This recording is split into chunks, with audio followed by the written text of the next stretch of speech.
Саламатсызбы? Бул окутуучу видеороликте биз эгер бейтап дарылоо үчүн дарыгерге келбеген учурда эмне кылуу керек экендигин карайбыз. Аракет талаасында бейтап эмнеден дарыгер менен кабыл алынбаган себеби көрсөтүлүүчү милдети бар. Сиз экранда көрүп жатасыз. Бул белгини басуудан кийин бейтаптын кабыл алынбаган себебин киргизүү үчүн талап пайда болот. Толтуруудан соң сактоо баскычын басабыз. Жыйынтыкта бейтап ийгиликтүү кабыл алынбайт деп билдирген кабар берилет.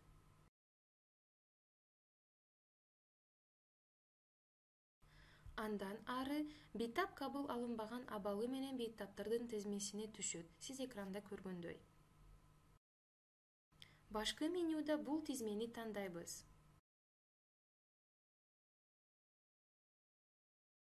Биздин бейтапты табабыз. Чыгаруу күнү талаасында инфо белгиге чычканды келтиргенде бейтаптын дарыгер менен эмне үчүн кабыл алынбагандыгы көрсөтүлөт. Мисалда көрсөтүлгөндөй.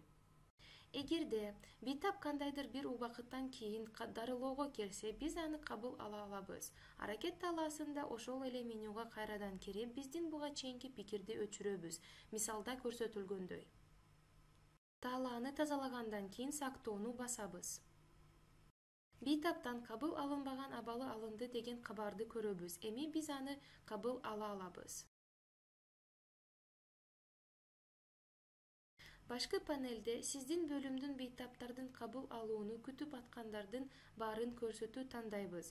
Өзүбүздүн жанынан келген кабыл алынбаган абалы менен бейтапты табабыз жана дарылоого кабыл алабыз.